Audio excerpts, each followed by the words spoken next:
oya iyo wagiye mu ishengero nukuba wakunze iryo shengero iyo wagiye mu ishengero ni kubera ko iryo shengero ni nk'umuryango wahisemo ukagutaha anye ndizere ko bazongaburira neza ariho ngiye kuba ariho ngiye gukurira mugabo gusa icyo nashatse kuvuga ni ubutandukane bwa kera n'ubwo uyu munsi kuko nabivuze ni igihe cyacu turi abakristo abaririmbyi abadiakoni tugenda dukora umurimo w'Imana ico gihe ivyo batwigisha mu ishengero twatuzi ko ari ivyo nyene nta nibindi that's it ariko uko iminsi igenda imyaka igenda uyu munsi turi mu isi inyaruka gose kubera izi mbuga nshasha za YouTube za WhatsApp za Facebook za Google hari inyigisho z'ubwoko butandukanye hari abantu bigisha byinshi aravuga byinshi hari ababikora kugira bashigikira umurimo w'Imana hari ababikora kugira ngo bubake umurimo w'Imana ariko niko ari n'ababikora kugira basenye umurimo w'Imana mu gice cyambere narangirije ntanga karorero uyu munsi ari abantu bicara bagategura bashaka n'amafilme bakanavuga yuko umucunguzi wacu Yesu na Maria Magdalene n'abari umugabo n'umugore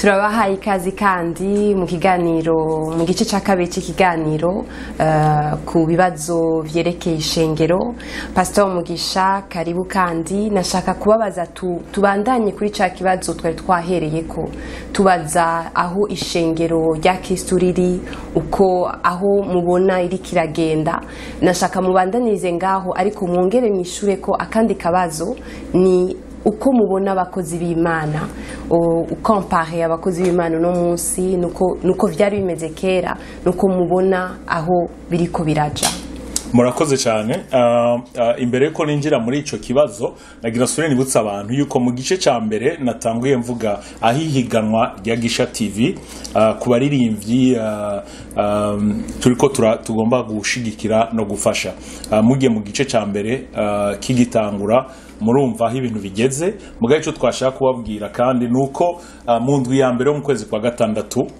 kuri Gisha TV tuzotangura gucishaho abo baririmbyi inahe zabo n'indirimbo zabo kugira ngo abantu bazashobore kuvota abo babona arabaririmbyi beza dukenemo uwa mbere uwa kabiri n'uwa gatatu ivyo rero uko iminsi iri kwiragenda tuzogenda tubabwira buri munsi kugira ngo tubategure mu vyitegurire kugira ngo muze mudufashe mu bijanye n'izo vote kugira ngo dushigikira abaririmbyi uko twayivuze umuririmbyi wa mbere azoronka $1,000 uwa kabiri $700 uwa gatatu $400 hariho n'amakorale atanu azohiganwa ya mbere zoronka $1,000 iya kabiri $700 iya gatatu $400 so kandi turifuza yuko abazoba bifuza gufasha nabo bandi ataco baronse namwe murahawe kaze tuzoheza tubabwira uko mushobora kubashikira directement mubifashirize mubashigikira ariko kandi nihiganwa ritanguye uyu mwaka rizo ari higanwa rya mbere ariko buri mwaka nihiganwa rizokwa mariba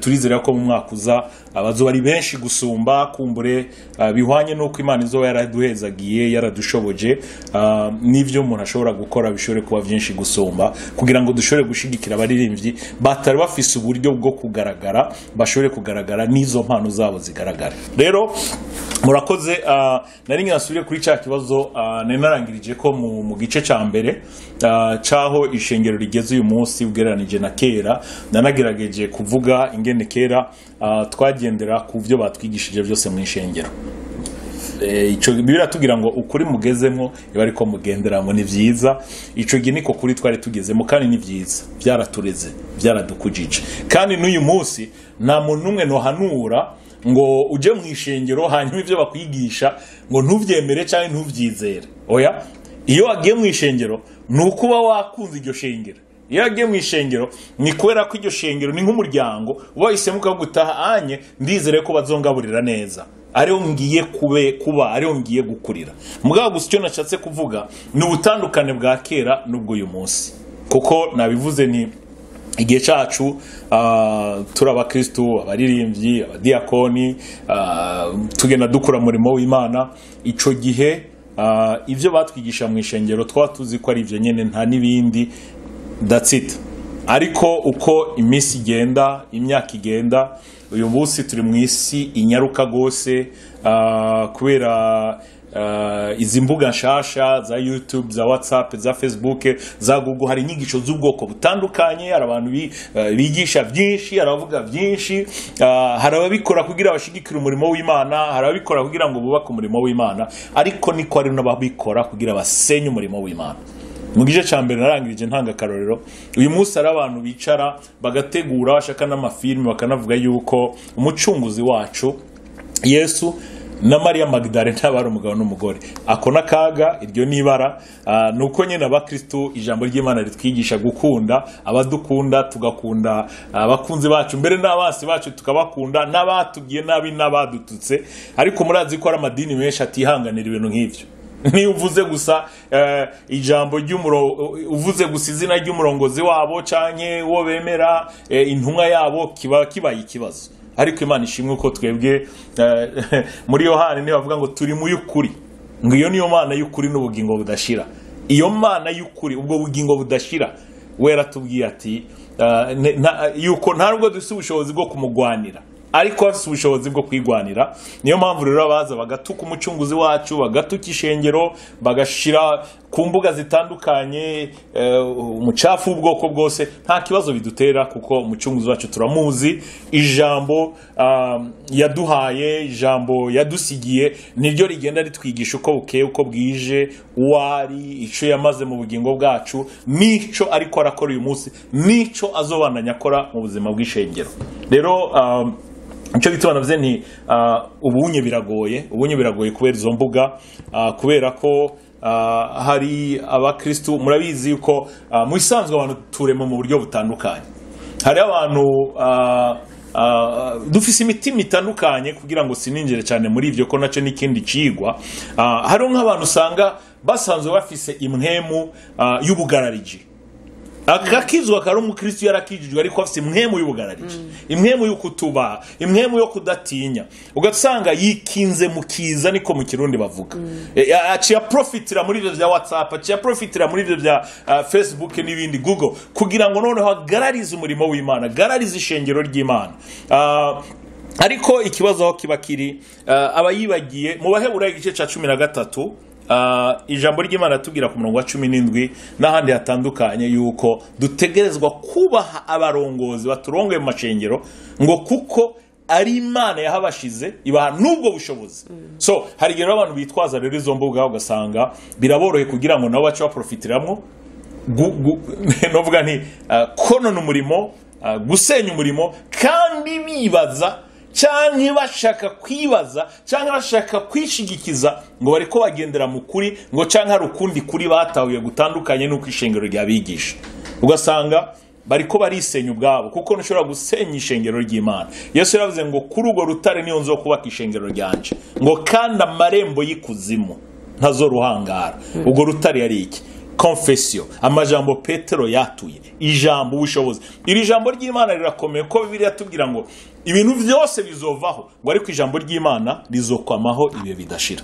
Niyo mpamvu iri jambo nama ndiko ndabibabwira abavandimwe abariko baradukurikirana, ijambo ry'Imana n'ubuzima. Ni nayo mpamvu ijambo ritubwira ngo uko wa munsi wegereza, ngo ibe ariko amajambo y'Imana aba menshi muri twebwe.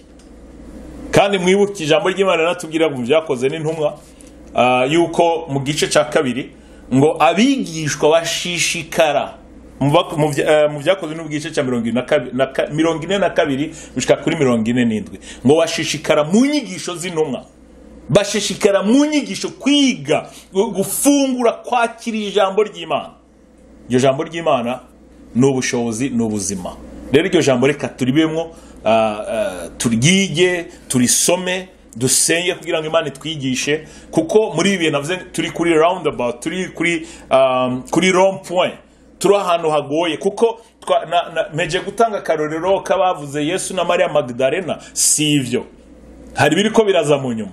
Haravuga yuko Yohani, Daudi na Yonatani, yuko hari ukuntu barafise urukundo rwa rundi, urukundo rudasanzwe, rutari urukundo rw'abavandimwe. ariko ari urukundo rurenga kuba abavandimwe. Sishatse kwinjira amadeta ariko igihe kizoza aho tuzobiganira twitonze buke buke byinshi mu byo tugenda tuganira. Novuga ko ari introduction, ariko nzofata umwanya aho ngenda nsobanura buke buke twisunze ijambo nico mwemu Imana zogenda twigishiriza hamwe. So mu majambo make rero ko navuga nti ishengero kera hariho ibyiza byaho byinshi, ariko uyu munsi naho hari ibyiza byinshi, mugabe ibyiza bivanze. Ibyiza bivanze n'isumureka ndavyite gutyo. Ibyiza bivanze, amajambere ni meza mugabo ariko arihuta cyane gose ku buryo azosenya abantu benshi, azosenya umurimo w'Imana. Ari naco gituma nk'ishengero tugomba kuvyitegurira abantu tugatangura kuja mu ijambo, eglise tugasubira mu ijambo, tukagerageza gutahura ijambo bihwanye n'igihe tugezemwo, ariko dusaba muhemu ngo adusobanurire, atwigishe kugira ngo dukingire ishengero, umurimo w'Imana hamwe n'ubwoko bw'Imana. Nabwiye ngo hari biri inyuma biriko biraza, ndabibona ko ndakurikirana, ndasoma, nkagira ubuntu bwo gusoma ivyo abantu bariko baravuga n'ivyo bariko barandika muri kaminuza zitandukanye zo kwisi, Oxford, Harvard, kuko aho niga abo bose dukorana mu nzira nyinshi zitandukanye. Ivyo bariko barandika, ivyo bavuga, ivyiyumviro, umuntu arabikurikirana ko tuba turiko turavyiga. Ariko rero nico gitwa nabwiye nti bavandimwe, tugeze ahantu heza ariko hanagoye. Bisaba rero ko tuba maso, umuntu ntazaja kuri Google, kuri Facebook, kuri WhatsApp ace yirukanga ngo ngo numvise bishasha. Bishasha bishobora kuba ari bije gusenya umurimo w'Imana, gusambura umurimo w'Imana. Ariko rero dushishoze, discernement, turabe ntidusuzuguremwe b'abavyeyi bacu b'abatama batwigisha, ariko tubifatire umwanya, tubisuzume ico tubona yuko kitari mu kibanza cacu, turabe neza, turabica ijambo ry'Imana rikivuze ko avec humilité, duciye bugufiya, kuko ivyo batwigishije nivyo byatugejeje aho tugeze uyu munsi, byanarinze no kwizera kwacu n'ubu bikiriko biraturinda. So nuvuga ngo twubakira ku rufatiro baduhaye, ariko kirazira gusenya urufatiro baduhaye, ko hariho benshi nzi muri uyu mwanya ariko barasenya urufatiro. Hariho benshi nzi ko ariko barasenya urufatiro. Twaravutse turakura abakozi b'Imana batwigisha akamaro ko kuba mu ishengero local, eglise local. Mu minsi iri imbere nzofata umwanya nje muri Bibiliya kuva mu itanguro tuje no muri evangile, muri Nouveau Testament, mu isezerano rishasha, ngenda sobanura nerekana Bibiliya ikivuga kuri eglise local, ajya amashengero turimo. Ajya amashengero turimo n'igituma tuyarimo, n'igituma yitwa ajya amazina atandukanye. Ajya amazina atandukanye nta na kimwe ahindura mu myizerere yacu. N'amazina ariho kubera igihe turimo cegizije yuko ajya amashengero agira ajya amazina. Iyo igihe turimo kitezije yuko tugira ajya amazina, ishengero ryobayeho rikitwa ishengero rya Kristo rifise umwungere arirongoye, ridafise necessaire mizina ryitwa kanaka, kuko rero benshi bavyitwaza. So rero benshi bariko barasenya urwo rufatiro ngo ntibagishaka ishengero bagaca rondera kuri Facebook, kuri WhatsApp, kuri Google n'ahandi. Bavandimwe, urufatiro twubakira ko kwizera kwacu rwaratuzigamye, rwaradukujije, rwaradukomeje aho tugeze uyu munsi, amahoro dufise uyu munsi, ukwizera dufise, niko rero rya rufatiro bajya bavyeyi bacu mu buryo bw'imhemu bajya badukujije bari baraduhaye. So hari sinaho gusa, ni vyinshi abantu baza kabwira abantu ko muri iki gihe kirazira gutangira Imana. Byari byo mu isezerano rya kera, ariko Bibiliya bitureka no mu isezerano rishasha yuko dutezwa kubikora kuko ari ijambo ry'Imana. Navyo tuzogenda tubiganira tugende tubona nabo bavyigisha ico babifuza. Umuraje akubwira ati ntubikore, uretse kubikora ngo haja gasha nkuko babivuga mu Kinyarwanda, hanyuma kagasha kagaca gatangura kurungika message, nimuturungikira amafaranga kudufasha ko ibikoresho byapfuye kugira ngo turungike ubutumwa bwiza mwisi yose. Mwe bakuje gukora imirimo y'Imana mwishengero, aho Imana yagushize, ishengero ryakuvyaye, ishengero ryagukujije, ishengero ryagukujije, ryagusengeye, ryakwitayeho mu bihe bitandukanye, wewe nyene wibuka neza. Hanyuma mu mwanya muto ukaburagiye, ukabutaye imyizerere yagukujije, yakujije ukwizera kwawe yatumye uba icurico uyu munsi. So rero nicyo gituma navuze nti ishengero uravye kera ukaraba n'uyu munsi urabona ko turi ahantu ku ikorosi byose buri shengero ritezwa kuraba neza kugira ngo rimenye sorti rifata canke urugendo uko turubandanya mu mashengero yacu kugira ngo tuzigame umurimo w'Imana, tuzigame n'ubwoko Imana yaduhaye kugira ngo turongore mugabo tujungumagaruka kuri rya jambo avec humilité harimo na discernement harimo n'ubwenge bw'Imana. Rero mbananje kuri kibazo cyari gikurikira ku bakozi b'Imana uko ndabona bakera uyu munsi ni kibazo nacone navuze ntibazo byose turiko turaganira uyu munsi ndiko ngerageza kugira introduction ariko tuzoronka umwanya kugenda twinjira muri kimwe deep tugacinjiramo gose nkuko nanavuze ubwa mbere n'ubu ndabasaba azokora kurikirana ufise iciyumviro ushobora gutanga ja muri commentaire tubwire ico wiyumvira tubwire wowe uko ubibona bizodufasha inahe yawe nimba hari ntawe ushaka gupartager ibyo byose bizodufasha kugira ngo twubake umurimo w'Imana ko objectif y'ikigano nk'iki ni kugira ngo twubake umurimo w'Imana kugira ngo twubakane dushigikirane. Rero abakozi b'Imana kera n'uyu munsi novuga nti kera hariho guca bugufiya kudasanzwe mu bakozi b'Imana benshi abonzi abona kuze mbona abo jewe fatira ku icitegererezo ariko uyu munsi ariko na kera byarashika hakabaho abafise uko babayeho biwanye nuko babishaka kubaho mugabo uyu munsi cyane ubutandukane aho ubonera ndiko ndakura mu murimo w'Imana, ndiko ndakura nk'umukristo, ndiko ndakura mu murimo w'Imana, ndiko ndakura muri ministeri. Hariho guca bugufiya abapastori bose bitwa pastor naka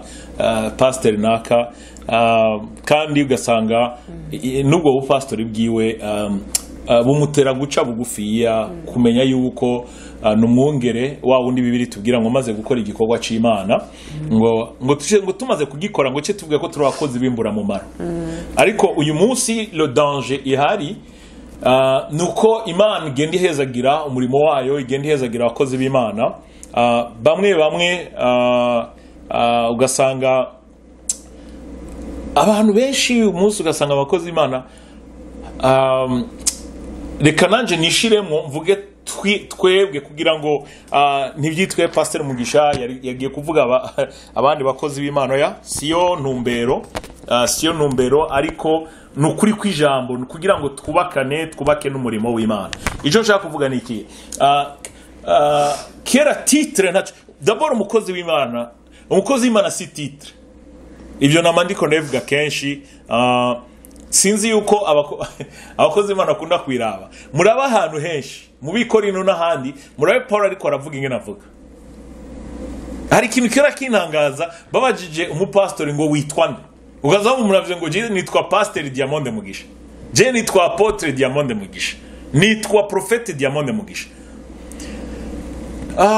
Peut-être abigisha b'igifaransa icongereza ikirundi kumena za filosofi barafise ukuntu babidusobanura cyangwa babisobanura ariko je nibaza yuko nitwa Pastor Diamond Mugisha, je nitwa Diamond Mugisha mugaye igikorwa nkora ikari igikorwa cy'ubupastori ni nayo mpamvu ugiye kuraba mu Bikorino n'ahandi henshi Paul avuga ati jewe Paulo intumwa ya Kristo na Paulo avuga ati ni jewe intumwa Paulo ya Kristo oya jewe Paulo intumwa ya Kristo ndababwiye ndabaramukije mwisanzwe nuko byategerezwa kumera ntabwo ajya amabango le ministère apôtre pasteur prophète évangéliste enseignant ntabwo ari titre ni vocation ni umuhamagaro ni fonction ni gikorwa dukora.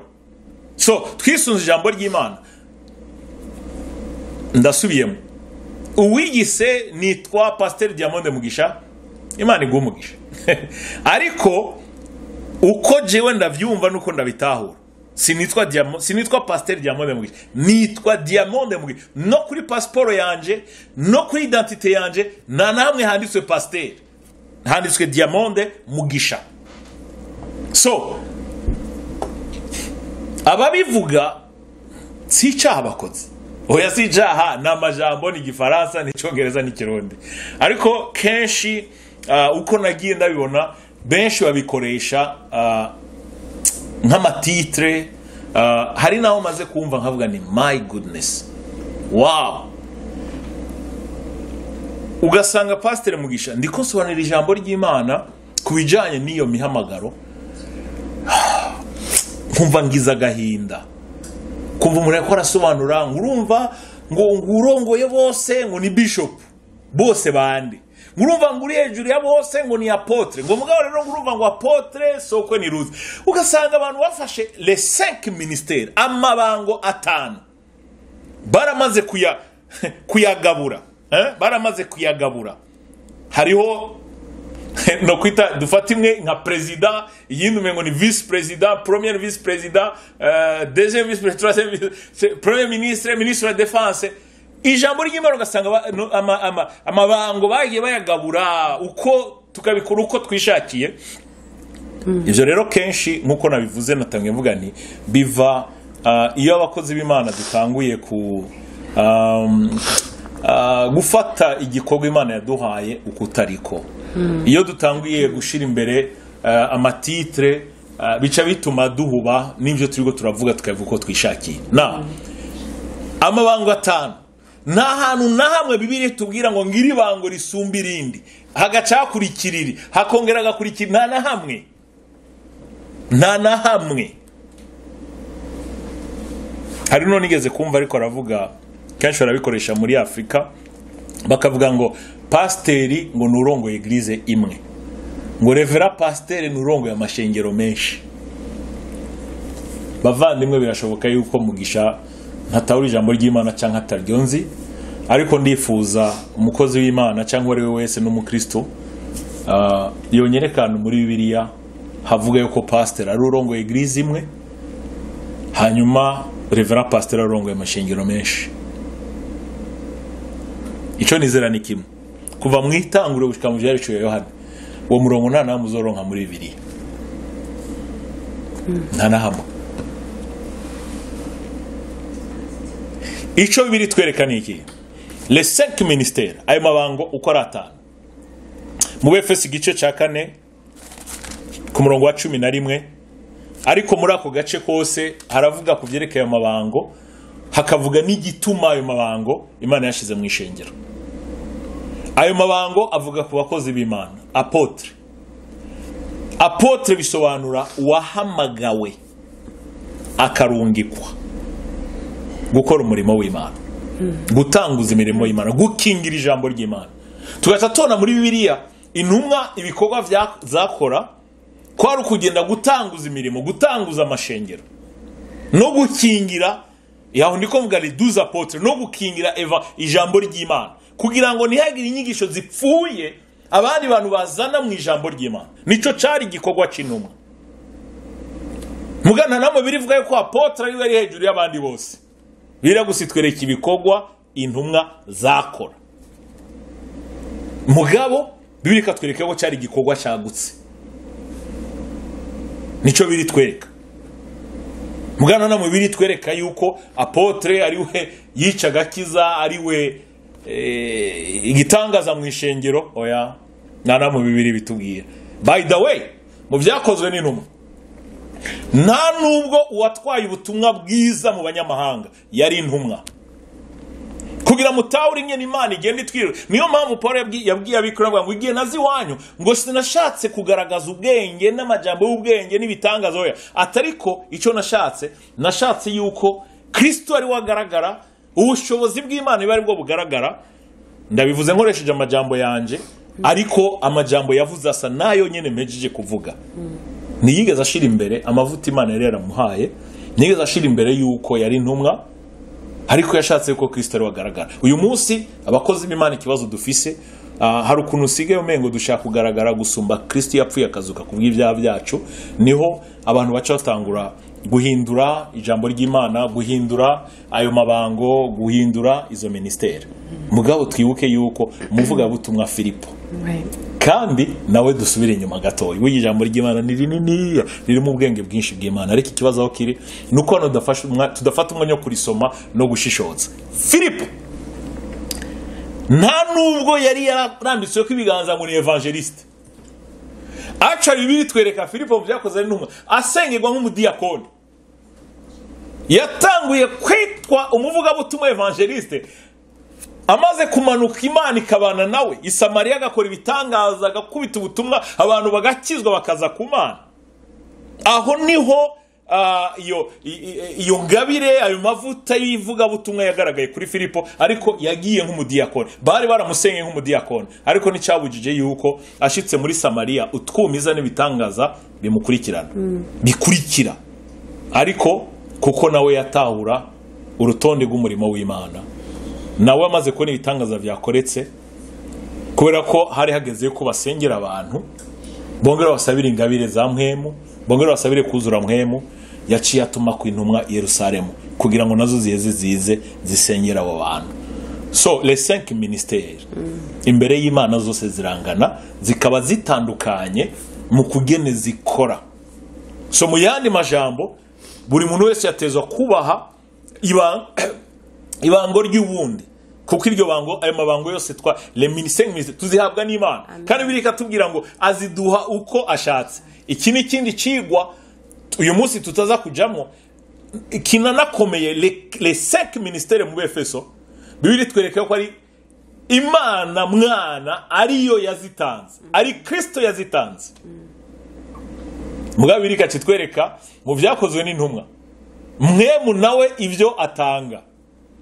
Ingabire Yesu yatanze, ingabire mwemu yatanze mu Bikorinto ba mbere igice 10:12, birika kitwereka mu Baroma yuko ari izindi ngabire nazo zitangwa n'Imana Data.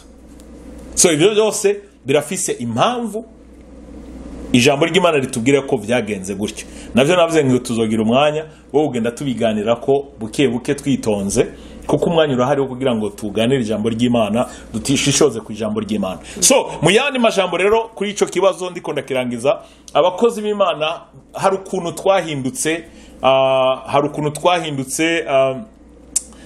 dusigaye dushira icubahiro cacu imbere gusumba icubahiro c'Imana. Hari ukuntu turetse n'ivyo, hari ukuntu ariko simvuze ko ari abakozi Imana bose. Hari abakozi Imana benshi cyane gose bari kwakora ibihambaye, mbere washaka nabo bishika ugasanga twashize imbere icubahiro cacu gusumba ic'Imana. Ntibisobanuye ko batari ko barakora. Benshi bariko barakora, benshi barongoye imirimo y'Imana, benshi barongoye amashengero, kandi bariko barubaka abantu. Ariko si Imana, ese Imana yo dufasha tugakubita agatima mpembero nko bavuga mu Kirundi, tugasubira ku isoko n'ijambo ry'Imana, tukiga Yesu bwe umucunguzi wacu ingene yaraciye bugufiya, tukaraba intumwa ingene zari ziciye bugufiya, tukaraba Horasiyo yari hagati y'intumwa, tukaraba mu Bikorinto mu byakozwe n'intumwa igihe haba ikibazo mu ishengero, ingene intumwa ngo zakoranye n'abatama b'ishengero zigakorana na bene data mu ishengero kugira batore ibibazo inyishu ibibazo byari mu ishengero. So ivyo rero byo dufasha kugira ngo abakozi b'Imana dusubire ku murongo, ijambo ry'Imana ritwifuza ko canke